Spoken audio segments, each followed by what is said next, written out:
সকলোকে পুনৰবাৰ স্বাগতম জনাইছোঁ আমাৰ ইউটিউব চেনেল ইউনিক সায়েন্স টিউটৰিয়েললৈ। আজি আমি ডিসকাস কৰিম ফিজিক্যাল ওয়াৰ্ল্ড চ্যাপ্টাৰ 2 দ্বিতীয় পাৰ্টটো ওপৰত। ঠিক আছে, সো আমি তাত ডিসকাস কৰিম ফান্ডামেন্টাল ফোৰ্সেস ইন নেচাৰৰ ওপৰত। So fundamental forces in nature বুলি ক'লে জেনেৰেলি আমি চাৰিটা ফোৰ্স কনসিডাৰ কৰোঁ। That is gravitational force, weak nuclear force, electromagnetic force আৰু স্ট্ৰং নিউক্লিয়াৰ ফোৰ্স। এইকেইটাৰ ভিতৰত তোমালোকে গ্ৰেভিটেশনাল ফোৰ্স আৰু ইলেক্ট্ৰমেগনেটিক ফোৰ্সৰ বিষয়ে অলৰেডি ক্লাছ 9-10ত অলপ হ'লেও পাইছা, আৰু উইক নিউক্লিয়াৰ আৰু স্ট্ৰং নিউক্লিয়াৰ ফোৰ্সৰ তোমালোকৰ কাৰণে নতুন।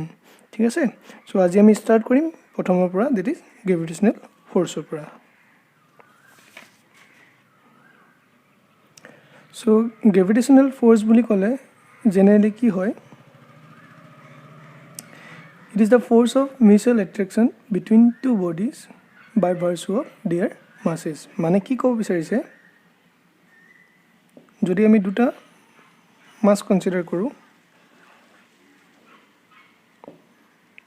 m1 আৰু m2, আৰু তেহেঁতৰ মাজৰ ডিষ্টেন্সটো যদি আমি কনসিডাৰ কৰোঁ d, ঠিক আছে, সেই ক্ষেত্ৰত according to Newton's law of gravitation তোমালোকে কি পাইছিলা যে বিশ্বব্ৰহ্মাণ্ডত থকা যিকোনো দুটা পাৰ্টিকুলাৰ মাজত সদায় এটা কি থাকিব, ফোৰ্স অফ এট্ৰেকশ্যন থাকে। আৰু সেই ফোৰ্স অফ এট্ৰেকশ্যনটো কি আছিলে আমাৰ, চিম্পলি কি আছিলে, directly proportional to product of their masses and inversely proportional to কি আছিলে, তেহেঁতৰ মাজৰ যোনটো ডিষ্টেন্স অফ ইটু স্কোৱাৰ। ঠিক আছে, এই দুটা আমি কি কৈছোঁ, এই ইকুৱেশ্যনকেইটা যদি আমি কম্বাইন কৰি দিওঁ কেনেকৈ লিখিব পাৰিম, F is proportional to m1 m2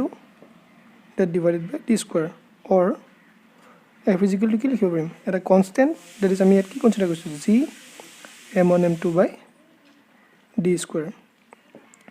য'ত নেকি g is called কি, ইউনিভাৰ্চেল গ্ৰেভিটেশনাল constant. ঠিক আছে, সো গ্ৰেভিটেশনাল কনষ্টেণ্ট, ইউনিভাৰ্চেল গ্ৰেভিটেশনাল কনষ্টেণ্ট, তাৰ এটা ভেলু আছিলে, কিমান আছিলে, 6.67 into 10 to the power minus 11 newton metre per kg square. ঠিক আছে, এতিয়া কি হয়, এইটো অলৰেডি তোমালোকে ক্লাছ 9ত পাই গৈছা। এতিয়া আমাৰ গ্ৰেভিটেশনাল ফোৰ্স বুলি কওঁতে চিম্পলি কি হৈছে, এই দুটা পাৰ্টিকুলাৰ মাজত যিটো ফোৰ্স সেইটোকে আমি কি বুলি কৈছোঁ, গ্ৰেভিটেশনাল ফোৰ্স। আৰু যদি নিউটনছ ল অফ গ্ৰেভিটেশ্যন আমাক কি বুলি কৈছিলে, according to the statement, every particle in this universe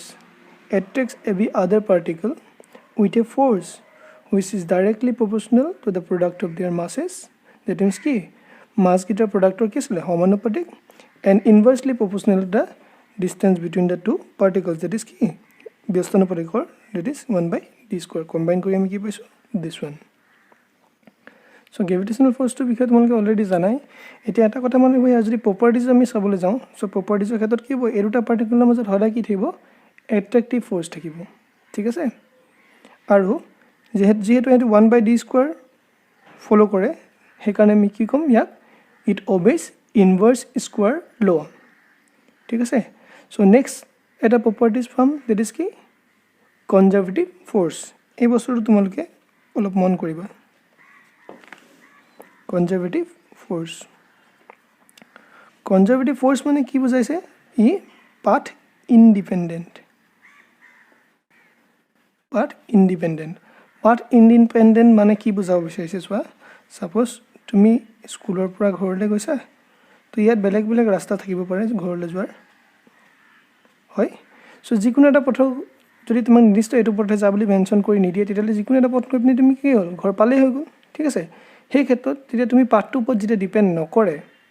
তাক কি বুলি কোৱা হয়, কনজাৰ্ভেটিভ ফোৰ্স। ঠিক আছে, আৰু যদি নিৰ্দিষ্ট এটা পাথ মেনশ্যন কৰি দিয়ে, তাক কি বুলি কোৱা হয়, non conservative force. Clear? Next আমি নেক্সট প্ৰপাৰ্টিজ আমি কনচিডাৰ কৰিছোঁ কি, it is A central force. এতিয়া চোৱা, চেণ্ট্ৰেল ফোৰ্স বুলি কওঁতে কি হ'ব, আমি এই যোনটো দুটা পাৰ্টিকল কনচিডাৰ কৰিছিলোঁ m1 আৰু m2, তেহেঁতৰ মাজৰ যোনটো ডিষ্টেঞ্চ যি আমি কনচিডাৰ কৰিছোঁ সেই ডিষ্টেঞ্চটো ক'ৰ পৰা কনচিডাৰ কৰিছোঁ প্ৰত্যেকটো পাৰ্টিকুলাৰ চেণ্টাৰৰ পৰা চেণ্টাৰলৈ এই m1 পাৰ্টিকুলাৰ আৰু m2 পাৰ্টিকুলাৰটো চেণ্টাৰৰ পৰা চেণ্টাৰলৈ যিটো ডিষ্টেঞ্চ তেহেঁতৰ মাজত যিটো ফ'ৰ্চ আছে সেই ফ'ৰ্চটো কি বুলি কোৱা হয় চিম্পলি চেণ্ট্ৰেল ফ'ৰ্চ ঠিক আছে এতিয়া আমি যিকেইটা কনচিডাৰ কৰিছিলোঁ দেট ইজ এই gravitational force weak force electromagnetic আৰু ষ্ট্ৰং ফ'ৰ্চ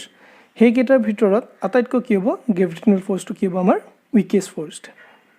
ঠিক আছে নেক্সট প্ৰপাৰ্টি তোমালোকৰ কি হ'ব it is what infinite long range distance date means কি হ'ব এই m1 আৰু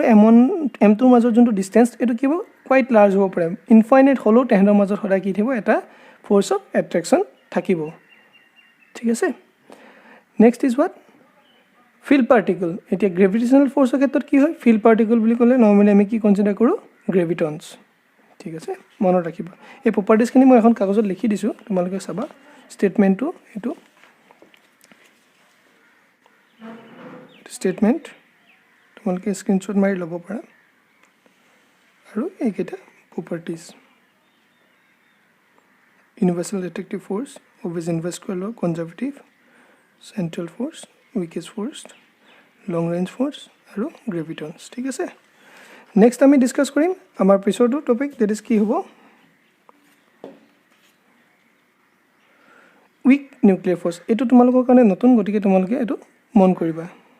উইক নিউক্লিয়াৰ ফ'ৰ্চৰ ক্ষেত্ৰত কি হয় জেনেৰেলি উইক নিউক্লিয়াৰ ফ'ৰ্চৰ ক্ষেত্ৰত আমি কি কৰোঁ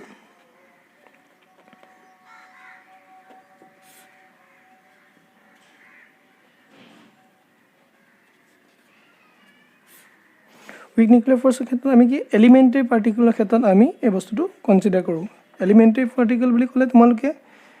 বস্তুটো নতুনকৈ পাইছা ঠিক আছে তাত আমি এটা বস্তু পাম ডেট ইজ কি বিটা ডিকে ঠিক আছে ডেট ইজ বিটা ডিকে এতিয়া এই বিটা ডিকে বুলি যদি আমি ক'বলৈ যাওঁ বিটা ডিকে মানে কি বস্তুটো এইটোতো তোমালোকৰ সম্পূৰ্ণ নতুন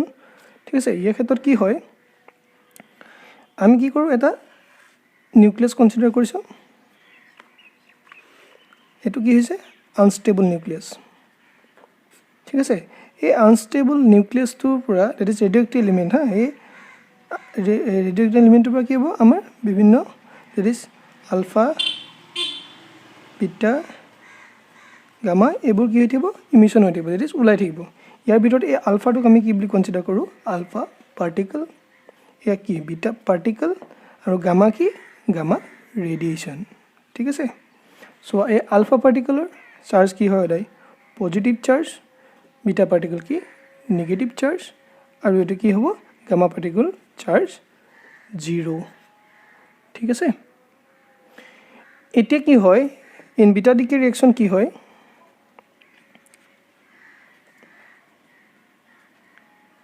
বিটা ডিকে ৰিয়েকশ্যনৰ ক্ষেত্ৰত কি হয় আমাৰ যোনটো এই আমাৰ নিউক্লিয়াছৰ ভিতৰত যোনটো প্ৰটন আৰু নিউট্ৰন থাকেতো এই যোনটো নিউট্ৰনটো কি হ'ব আমাৰ নিউট্ৰনৰ পৰা আমাৰ কি হ'ব নিউট্ৰনটো ডিকে হৈ পিনে কি হ'ব এটা প্ৰটন ইলেক্ট্ৰন আৰু এটা কি হ'ব এণ্টি নিউট্ৰিনো নিউট্ৰন প্ৰটন আৰু কি হ'ব এণ্টি নিউট্ৰিনো ইমিশ্যন হ'ব ঠিক আছে এতিয়া মানে কি ক'ব বিচাৰিছে নিউট্ৰনটো আমাৰ কি হ'ব এটা প্ৰটন ইলেক্ট্ৰন আৰু এণ্টি নিউট্ৰিনলৈ ডিষ্ট্ৰিবিউট হ'ব ঠিক আছে এতিয়া কি হ'ব এই যোনটো ইলেক্ট্ৰনটো এই ইলেক্ট্ৰনটো কিন্তু আমাৰ কি হয় ফাষ্ট মুভিং ইলেক্ট্ৰন ঠিক আছে এইটো কি হ'ব আমাৰ ফাষ্ট মুভিং ইলেক্ট্ৰন আৰু এই ফাষ্ট মুভিং ইলেক্ট্ৰনটোকে আমি কি বুলি কওঁ বিটা পাৰ্টিকল ঠিক আছে নেক্সট আছে এতিয়া কি হ'ব এহেঁতৰ মাজত এই বিটা পাৰ্টিকল বা ইলেক্ট্ৰন আৰু এই এণ্টি নিউট্ৰিনৰ মাজত কি হ'ব তেনে মাজত এনাৰ্জি এক্সচেঞ্জ হ'ব চ' যিটো প্ৰচেছত the process which they exchanges their energies their involve a force ঠিক আছে সেই ফ'ৰ্চটোক আমাৰ কি বুলি কোৱা হয় weak nuclear force clear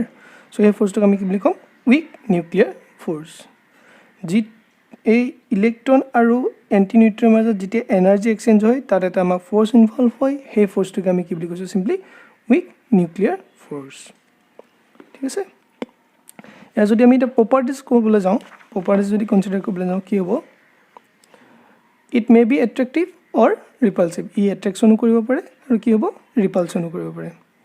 it is a short range force এতিয়া আমি যোনটো নিউক্লিয়াছৰ ক্ষেত্ৰত কনচিডাৰ কৰিছিলোঁ ঠিক আছে ইয়াৰ চাইজটো কি হয় চাইজ অফ দ্য নিউক্লিয়াছ সদায় আমি কি হয় 10⁻⁻15 মিটাৰ অৰ তাক আমি কি বুলি ক'ব পাৰোঁ 1 ফাৰ্মি ঠিক আছে চ' ইয়াৰ চাইজটো কি হয় সৰু গতিকে ইয়াত সেইকাৰণে কি কৈছে it is a short range force that is তাৰ চাইজ কিমান কৈছে 10⁻⁻15 মিটাৰলৈকে তাৰ এট্ৰেক্টিভ বা ৰিপালচিভ সেইটো থাকিব ইফেক্টটো নাও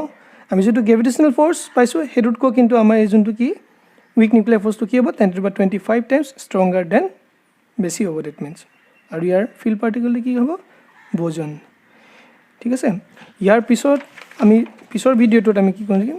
ইলেক্ট্ৰমেগনেটিক ফ'ৰ্চ আৰু ষ্ট্ৰং নিউক্লিয়াৰ ফ'ৰ্চৰ বিষয়ে ডিছকাছ কৰিম চ' তোমালোকে যদি কিবা ডাউট থাকা মোক কমেণ্ট ছেকশ্যনত জনাবা আৰু যিহেতু আমি এই ভিডিঅ'টো ইংলিছ আৰু অসমীয়া দুইটা মিক্স কৰি বনাইছোঁ লিখাখিনি যদিও আমি ইংলিছত বুজাৰ ক্ষেত্ৰত আমি দুইটা ইউজ কৰিছোঁ চ' কাইণ্ডলি তোমালোকে কিবা ডাউট থাকিলে সুধিবা আৰু যিমান পাৰা নিজৰ ফ্ৰেণ্ড চাৰ্কুলৰ মাজত শ্বেয়াৰ কৰিবা তেতিয়া আমাৰ এটলিষ্ট হেল্প হ'ব আমি আৰু ভিডিঅ' বনাই যাবলৈ সাহস পাম ঠিক আছে so' kindly like comment and share and also' subscribe our channel unique science tutorial myself Pankaj Ravi